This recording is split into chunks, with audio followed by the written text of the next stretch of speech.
Hi everyone, we're back at UKGE 2024 and 12 minutes on, we're back with Dave from Paverson Games. Dave, how are you doing? Not bad, Matt. How you doing? I'm very good, mate. Good. A year ago you said you would have a fully illustrated copy of Luthier here, and you have. I did it. I delivered on my promise. You did. So, this just looks absolutely incredible. Thank you. The artwork that Vincent has done is superb. Why don't you, for those people who don't know about the game, why don't you give us an overview of what it is? Sure, yeah. So some people might know Paverson Games came out with Distilled, all about crafting spirits like whiskey. We're not making whiskey, we're making violins now. So crafting different types of instruments from throughout the golden age of classical music. The biggest mechanic in the game is worker placement, but it's with a twist. You are the head of a luthier household, and you have family members that would normally be all the same color. And what happens is, those family members are represented by discs, but the key is each family member has a different number underneath them. So what you then see is that it's hidden bidding worker placement.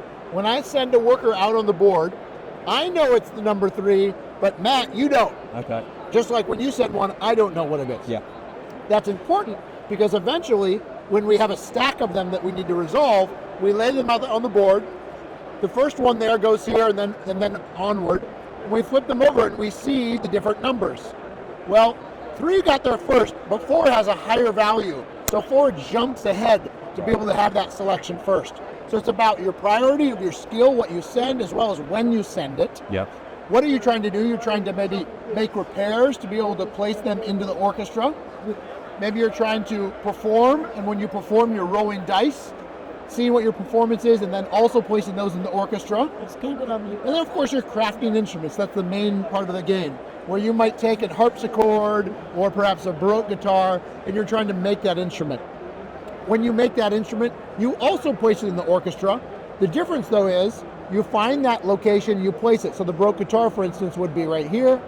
Well, the green player's already done a performance there. They hold first chair. But when you make an instrument, you kick that out, you become first chair, allowing you to have more area control in the game, which at the end of the game, the most first chairs are going to get you more points as well. Right. All the while, as you do that, you're also trying to please different patrons who have different requests. Over time, their patience wanes. They're going to give you gifts, but they also want things in return. And if you're able to successfully complete a patron, you flip it over, slide it under your workshop board, and they unlock a special bonus that you're going to have for the rest of the game as well. So some engine building, some worker placement, some area control, and some resource and recipe fulfillment as well. I understand this is a little bit heavier than Distilled. Yes. So you said Distilled was what, about a 3 point? About a 3. About this is about 3.2?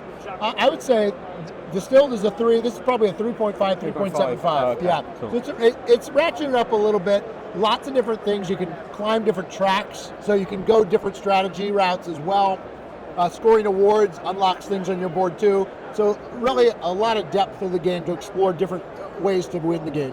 When you were developing the game, was the theme always set, or did you come to that later? Good question. So originally this game was about, I worked with another designer on this, and originally the game was more about making instruments in the modern era. So basically guitars. Yeah.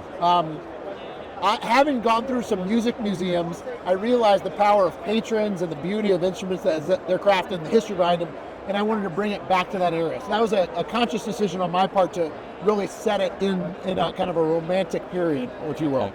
Now, we haven't talked about the best components of the game yet, which is just Yes. So I am going to have this as part of the game. We're probably going to redesign it so it's not as big here to hold, because it's a little wieldy to hold.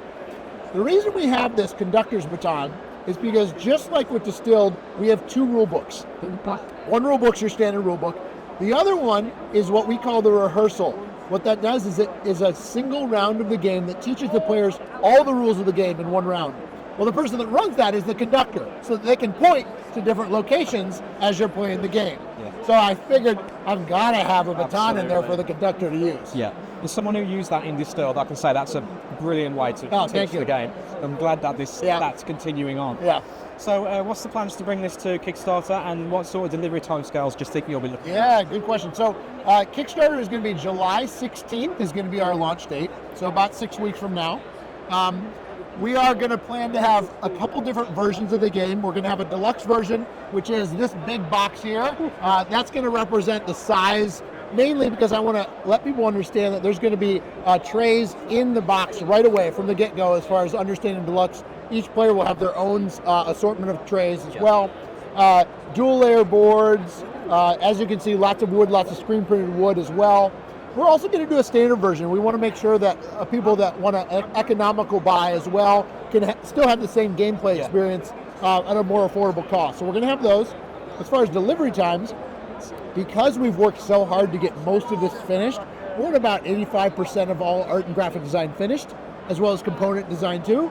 So we're very confident, easily I'm going to another promise to you, by next time this year you will have the game in your hands. Easy. Probably well before that, really aiming for like a spring delivery. Okay. And then presumably you'll have a new game next year then? Yeah, maybe so, maybe a couple, who knows? Well, it's always a pleasure to chat to you, Dave. I'm really glad you made it back over the shin. And you've got a nice bigger stand this year. It is, we're growing. Yeah. Well, thanks everyone for watching. We'll put links to everything in the video description, and we'll see you next time.